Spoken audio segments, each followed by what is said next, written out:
About a year ago, while working with Hana on the interview with Alex Hirsch, he made us aware of an upcoming project he was working on. He sent us this single image and asked for our input. While he didn't share more details, he did occasionally send us more pics of it as time went on. Eventually, he announced the project just days after letting us know he was about to. It was the Book of Bill. And now, after 7 months of waiting, here it is. And so, here is now my review of Bill Cipher's creepy yet amazing book.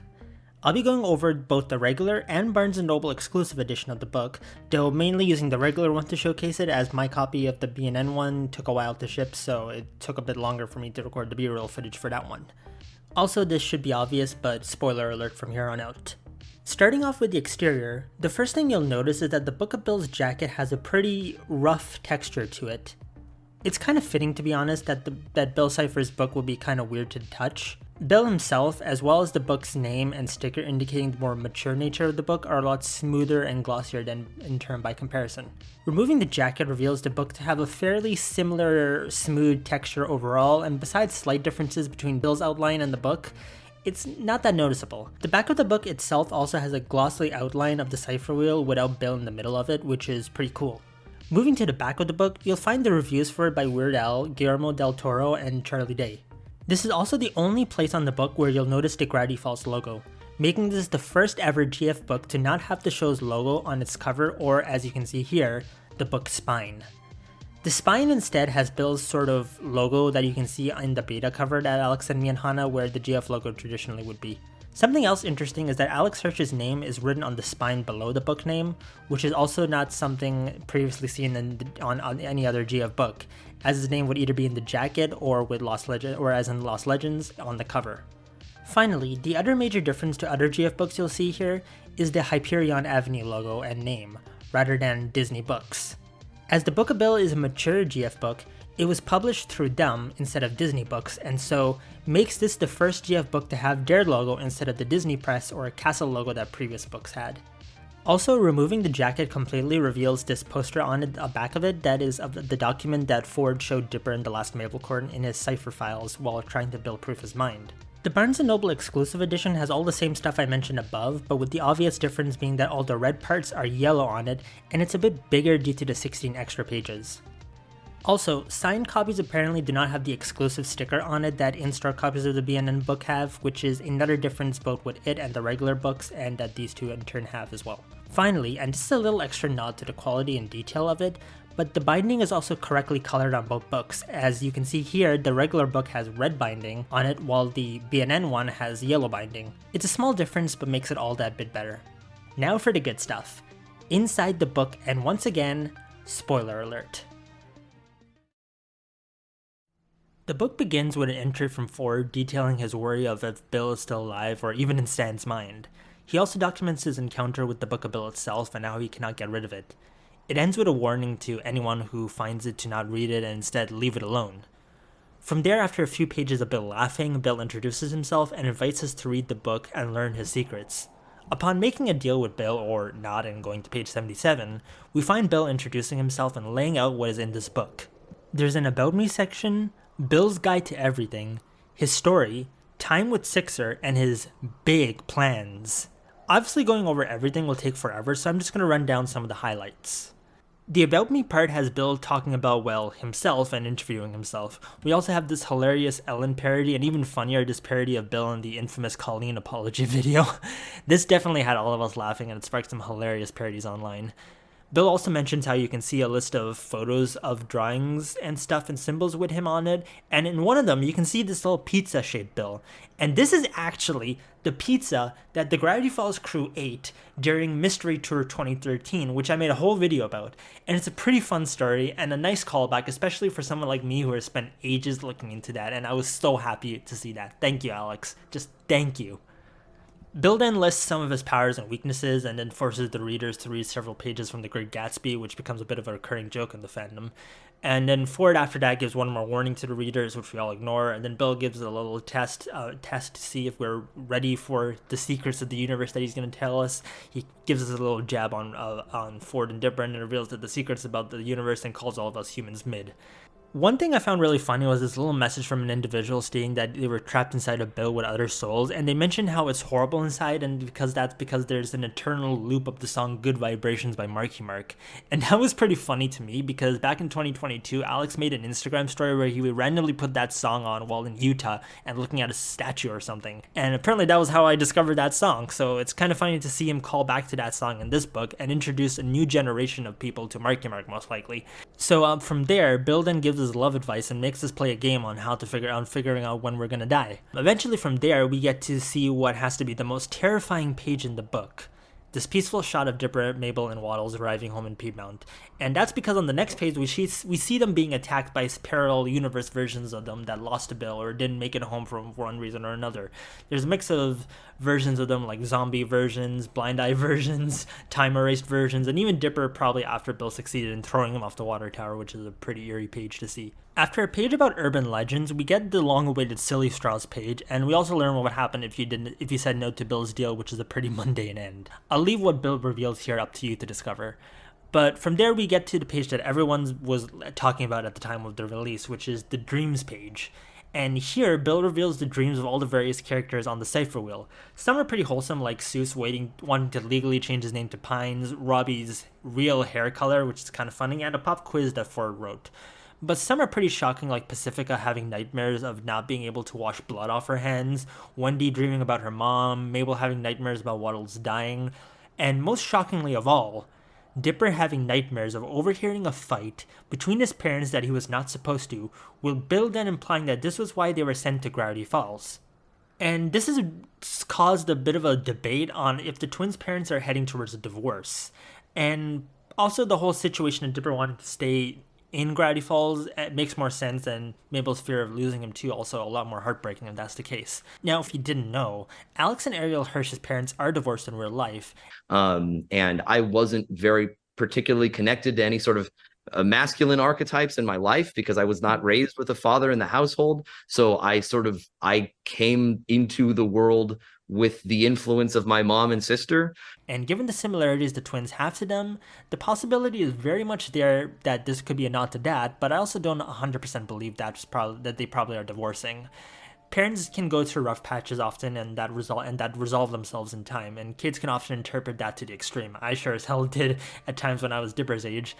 So I guess in the end, there's not much info to go off of here to definitively say that the twins' parents are heading towards a divorce, but also not enough to deny that entirely. So personally, I'm going to leave that up to more of the individual fans, but that was still a surprise to learn either way. Also, Blubs and Darylyn's dream about each other, which was pretty adorable to read. From there, we then get to Dipper and Mabel's embarrassing memories that were hinted of in the original previews for the book. Dipper's are about as Dipper as you can expect, with a lot of situations where the fire department has to be called. Plus, there's this goofy nod to the McGuckin hoax, which was great to see. Finally, and at long last, we got Dipper's creepy internet history that Mabel mentioned in Into the Bunker. And it's just as weird as you'd expect. There were things that we all knew would be in there, like Wendy's stuff, but there was also stuff that we didn't expect, which I'll let you check out. Apparently Dipper has a thing for the green M&M. God damn it, Dip. Anyways, Mabel also didn't have that many secrets, but we do in a way sort of learn how Bill was able to manipulate and decide to target her and get Weirdmageddon started, which was a pretty interesting thing to learn. From there, we then finish with a passage about McGuckin and how Bill was even shocked at the state of his collapsing mind from years of using the memory eraser. And from there, we then get to what a lot of people were waiting for, Bill's story. Now, one concern that me and Hannah both made clear to Alex when he asked us about our input about the Book of Bill, and also fans' concerns that came out after the book was formally announced, was how Bill's origins would play out. Because, as you all know, villains nowadays oftentimes get some emotional backstory or origin that explains why they do what they do, and especially if it's retconned into the show afterwards, it can have the potential to ruining the character if done badly. But Bill is a unique case in that we don't really know what his motives are beyond taking over our dimension, and also that we don't really know much about his life and past beyond the exolotl poem that confirmed that he destroyed his home. But this book now reveals some parts of that, and thankfully, Bill is still the same as he always was. He even pokes fun at the idea of having a humanizing, tragic backstory. What we do learn, besides seeing what he looked like as a baby, which has now become a meme, is what happened to his dimension. It's not fully shown here, but from what we can interpret, Bill tried to show his dimension, the third dimension, and it destroyed everyone. Bill brushes it off as nothing and states that he freed them before moving on to discuss his henchmaniacs, which is a part I'll also keep for you to read as pretty interesting. From there, we then learn about Bill's so-called good times and what led to him wanting to take over Gravity Falls and his early duel and rivalry with Time Baby. There's also a code here on Bill's wanted poster from Time Baby that mentions that he's the sole survivor of the Euclidean massacre. Euclidean, by the way, is a form of geometry that is the study of planes and solid figures on the basis of axioms and theorems. And this lines up with Bill stating that his dimension was 2D. So Bill in turn originates from a dimension we can likely say was called Euclid or Euclidia, or something similar. And from there we learn about how Bill discovered the Gravity Falls Valley and his early attempts to construct the portal. We then learn of attempts that he made with a shaman to try and build a portal, which in turn didn't go well, and he created the Cipher Wheel prophecy, so there's that origin. From there we then see him trying to build portals with various ancient civilizations, his interest in Monty Python during the Dark Ages, and how that led to cypherstitions becoming a thing in the old world, and how that led Bill back to America where he tried to convince someone there to build his portal. And then from there, we have a series of pages that discuss the story in great detail, the story of the Anti-Cipher Society that first attempted to destroy Bill but failed, and it's a pretty interesting read. From there, we then learn of Bill's various attempts in the 20th century to get a portal built, which led to animation, Roswell, music, and even early computers and grandma figures, which is, it's classic Bill Cipher, like craziness here in terms of the way he tries to develop a portal, like, is like, and I love the nods here to stuff like Disney in terms of like, Bill with animation, or the stuff with Roswell and stuff, because I used to be obsessed with UFOs at one point. Music stuff is pretty funny considering the nods and references that Alex made with these songs here that are so specific, and it's crazy this type of gospel music that he ends up parodying here. The early computer stuff with like the Macintoshes and stuff, it's hilarious. It's like, I love the creativity and insanity of what Bill here is up to, and it just makes me so happy that this book even happened. But from there, of course, we then arrive at the chapter many people were also waiting for, the Sixer chapter, and with that, the Lost Journal 3 pages.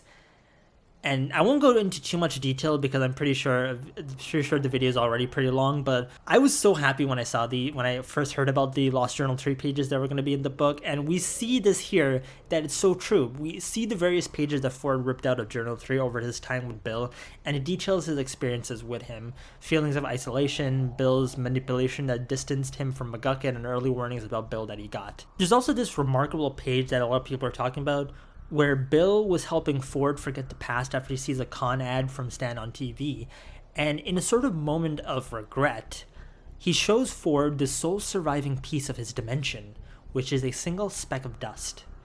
And when Ford asks who destroyed it, Bill says that a monster did it. And after offering to help him get revenge on it, Bill replies with a joyous laugh saying, "Sixer, it would eat you alive." And that was a pretty interesting thing to see, because probably for the first time in a long time, or ever, we see Bill openly express, probably for the first time, regret in what he did to his dimension, and sort of him admitting that he killed everyone and destroyed everyone. Something that he often said was that he just liberated his dimension, but here he admits that he destroyed it. Well, not directly admitting that he destroyed it, but sort of hints at the fact that, he feels regret for that. And that is a surprising thing to see Bill admit to. And, like I said, I'm happy that this book of Bill didn't give Bill an emotionally sappy, depressing backstory, but this is still an interesting thing for us to discover about him, us seeing sort of the regret that he has about what he did. And, from that, however, it gets forgotten pretty quickly when we see Ford trying his best to fight Bill to no avail, and eventually discovering what he did to him in his sleep one day. And that was pretty funny, seeing all the crazy stuff that Bill got up to. It's pretty funny how we go from literally Bill showing emotion to having a literal joyride in Ford's body. And after threatening him, we finally see Ford weigh his options of calling Stan for help, and the pages end there. And then we have what seems to be Bill talking about how he feels losing Ford, and a drunken police encounter where again he seems to express regret by calling for his long dead mom. And this all has also kind of sparked the revival of the Bill Ford ship in the fandom, which is pretty funny to see, but that's a whole can of worms I'm going to leave that group of the community to discuss and debate. Personally, my opinion is that Bill Ford shows more of the toxic aspects of Bill and Ford's situation and stuff, and that's pretty interesting to look into and learn. From there, we see Bill get back to his own ways and discuss his plans for us as the reader after he explains, how Weird Mageddon went for him, and it was how he took the L there. But once again, Ford chimes in and reveals the truth about the Book of Bill, which is that it's not some creepy tome of knowledge and guide to evil. It's Bill's last attempt at staying remembered. His biggest fear is being forgotten about, and this book, in its whole entire purpose, is for that to not happen. Bill promises happiness to those who he tricks, but in the end, Ford found it in his own family. And we see for the first time in probably ages, we finally get a proper group photo of the entire Pines family with Ford in it, and that makes me so happy to see.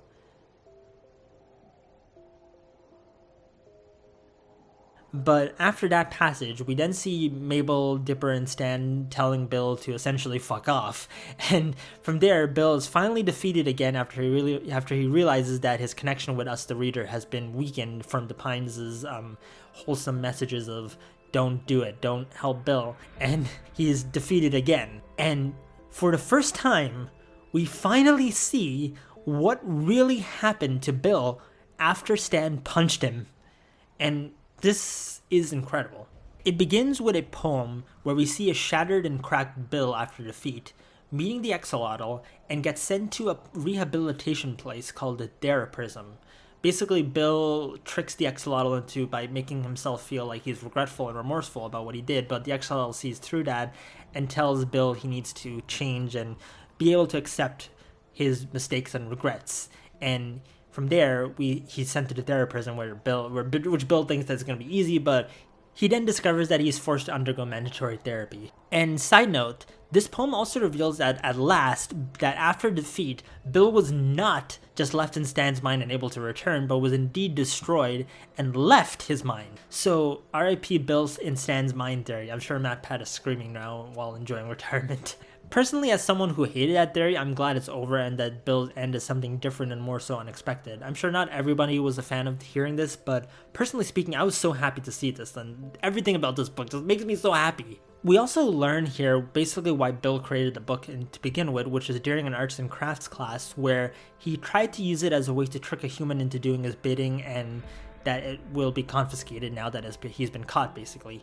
And it's interesting to see this because we essentially learn here that Bill really, the statue is powerful. It's still something that could be used to bring Bill back, but it requires someone to shake its hand. And essentially what we learn here is that Bill is trying to get back, but he can't because of the Theraprism and the security there. So we do learn essentially a compromise ending for Bill here, which is that he's still alive and still a threat, but he's also a neutralized threat. He's no longer a problem as long as no one listens to him and shakes his statue. He is defeated, but also still possibly out there. With that, Bill basically says in his final minutes before being cut off from the universe forever that he has no intent of changing his ways and will one day come back. He denies missing anyone or having regrets about anything and simply says that he's fine, which he's not, of course. And the book ends with him saying that one day someone will let him out, with the last page showing his eye on the statue glowing blue. And that is the end of the Book of Bill.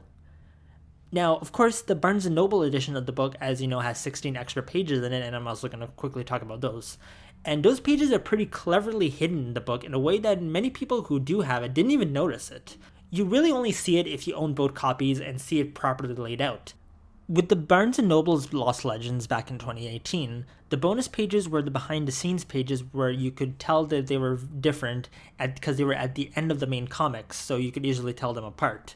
And also because they were behind-the-scenes pages that, they're not comics, so that was pretty easy to make sense of. However, the bonus pages in this book are located in between Bill showing off his head collection and the Dreams page in a section called More Secrets. and it's so well hidden that it's almost that people who own the Barnes and Noble's book, who I mentioned this to, they were like, really, that's the secret in this book? Like, I didn't even realize that, or some didn't even know that there were 16 bonus pages in this version. So that was pretty cool to see. And basically in this part of the book, these 16 extra pages, Bill basically discusses a couple of little extra secrets that he didn't normally share, like stuff how to summon him, weird variations of the trolley problem, the benefits of him possessing your body, holidays that are better than our human ones, some interesting secrets, how there's more numbers out there than the ones we know about, and that Minnesota does not exist for some reason, and a couple of Bill-themed TV products that we see. So overall, it's a nice extra bit of stuff to enjoy, but also not really something that, if you own the regular book, you should feel bad about missing out on. There's nothing here that's overly lore important or major that isn't in the normal book. It's just a couple of extra fun stuff that B&N readers can enjoy. And of course, the signed Barnes & Noble's book edition of the Book of Bill has one extra bonus page where Alex Hirsch's signature is. And so that means that there's 17 bonus pages in that book compared to 16 in the regular book. So that's pretty funny. So overall, what do I think about the Book of Bill? Well, to put it simply, I loved it. I knew from the get-go that this was going to be a good book, primarily because Alex Hirsch was working on it, and of course I trust that he knows what he's doing.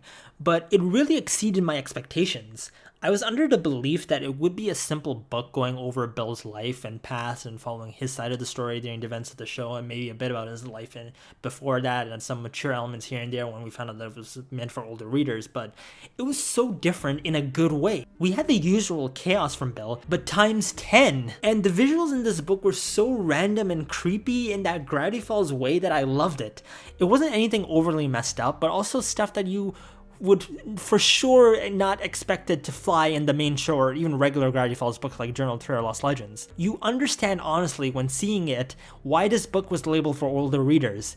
It's not because it has mature language or super dark stories in it, but because it's more insane and feels more unhinged. You're reading a book born out of the chaos of Bill Cipher's mind, and that's something crazy. It commands a certain level of understanding that a younger reader might not be able to or be terrified of instead of having a laugh at. So I honestly get what they meant by that, by having that warning on it. Bill told us so much random and intriguing lore about himself that it was so much fun to read. There was nothing I really felt that was off about this book or was wasting our time as a reader and I was wishing was not in the book. It was just Bill Cipher being his regular old Bill Cipher. And I think the dream page was also a real surprise to read and something I did not expect, but also something I am not too shocked or surprised by. Similarly with the Lost Legends pages, there were a lot of good reads too, and there was not anything where I was feeling like it was repeating Journal 3, but complementing it and adding more to the story and Ford's character. There was of course more stuff I wished I was in it, which I'll get to in a bit, but overall, the end message of it being okay to talk about stuff you may otherwise not wanna, or how it can help you overcome and move on, is a good message to have. It shows us that Ford has evolved and become a much more mature and better person by the end of the show than where he began, and in a lot of ways it makes me appreciate Ford a lot more than I used to. I mean, I've been open about my critique of him in the past, often fueled by the Mabel debates of old, but I really always did like him as a character and have found his complex aspects really great, and this book really adds on to that. And you know, it's amazing. And similarly, I also like the ending that I gave for Bill, in terms of how it was a bit of a win-win for fans who thought Bill was alive and will come back, and fans like me who didn't want that to happen. I mean, yeah, Bill is alive and could return if someone shook his statue's hand, but he's also basically trapped, and now that the book in the story has been confiscated and the Pine's message helping sway the reader away from the thoughts of helping him, his shot at getting that message across is sort of now gone. So in a way, Bill is no longer truly a threat, but he also isn't gone. And I feel like that, in some ways, may not be something that everyone likes, but for me personally, I like that balanced approach. And it gives a compromising end to everyone. It gives him an ending that you really can be mad at. It's good. I like it. Of course, there's also the debate about if what Bill's told us in this book is truthful, because, you know, Bill is a chronic liar. He's a pathological liar. He manipulates and tells the stories the way he wants them to. And there's a lot of people who have debate about whether or not the Book of Bill is canon in terms of everything it's told us. Like, is Bill's origin story really truly canon, or is it just something else and stuff? And you know, people have talked about that and debated it and decided whether or not Bill is being truthful here, but personally speaking, either way, I feel like what Bill's told us here is still fun, and Whether it's canon or not, or if you want to believe it as canon or not, then that's really up to you as the reader. And at the end of the day, really, Bill just gave us a fun story to read, and that's probably what's more, I think, is the most important aspect of this whole story. So that, I guess, is the outcome I take away from the Book of Bill overall. It's a fun, great story that has a lot to tell. Now, with that all said, did I like everything about the Book of Bill? I mean, to be honest, not really. There was some things here and there I wish could be done better, and I think it's more so, I guess, nitpicky, but it's still worth talking about. While I am glad Bill overall has remained chaotic and unchanged, even with the backstory he got, what we sort of got for him does still add a bit of a layer of regret to his character, which I don't 100% agree with. I feel like having Bill as an unremorseful bad guy with no regrets was always what made him pretty chaotic and fun to watch. And stuff like this, while established already beforehand, and stuff like Time Pirate's Treasure with the one canonical secret, which was the Exile poem, it is still iffy. And I think that it sort of balances itself out because, like, we see Bill being unremorseful and unregretful, but also sometimes showing that. So I'm not going to say it's a bad thing that Bill clearly is showing signs of regret, because he's so full of himself and doesn't want to admit it. But it's also still something, I guess, is, But, the way he uses it to manipulate Ford and stuff is still pretty fun. And I guess even with the layers on him, it's not really too much of a negative, to be honest. So I'm not overly complaining about that. Additionally, I also, I guess, to be honest, wish that the book could have expanded and talked about more characters that were less developed. Like, for example, Wendy, I guess, maybe something more about her in the book would have been nice to see. But I honestly don't really hold that to the book itself or Alex, because at the end of the day, that's something more for a graphic novel to do. But I guess I kind of hope for more in that sense. But again, we did learn a bit about Wendy in terms of how she still thinks about her mom in terms of her dreams and stuff. So that close connection that she still has is, that's interesting. Maybe one day we might see something. Beyond that, there's not really much else I got to say. I mean, there's not really anything negative beyond that I have to really talk about. I'm not really a proper reviewer, so maybe there's stuff I missed. But honestly, I can't think of anything else in this book that I wouldn't change or do differently if I was asked. It's just, honest to God, a good book. And who knows when we may see more Gravity Falls books again. Because, yeah, like Alex did say that if it sells well, that may be good news. And there's also, this is not a website.com that has really surged the fandom into a crazy amount of popularity. But, beyond that, there's really not much else that, you could say. Because, I mean, yeah, Lost Legends, he said the same thing about Lost Legends back in 2018, and it took 6 years for another book to happen for Gravity Falls. So I'm not banking on any hopes that something will happen until Alex himself says something. But to conclude, the Book of Bill was an amazing book, and it truly fits into the Gravity Falls book family as a worthy successor to Lost Legends in terms of being the title of the newest Gravity Falls book. And yes, I know that there was another Gravity Falls book, the bedtime story ones that came out after Lost Legends but before the Book of Bill, but we do not talk about that one because of, all the situation regarding that one. But overall, I think, personally, I found the Book of Bill to be a really good book. It was amazing. And if I had to give it a proper rank, I'd say it's 9.5 Doritos out of 10. It was a decent book with honestly very minimal, almost nitpicky to be honest, stuff I'd ding it for. I think personally I really enjoyed it more than Lost Legends, if I'm being frank. I'd probably therefore rank it as my second favorite Gravity Falls book behind Journal 3 and along with Time Pirate's Treasure.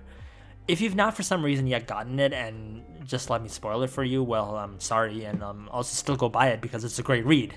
But with that said, I hope you enjoyed this review, well, more of a recap summary with a small review at the end of the Book of Bill. I'm that GFN, and thank you for watching.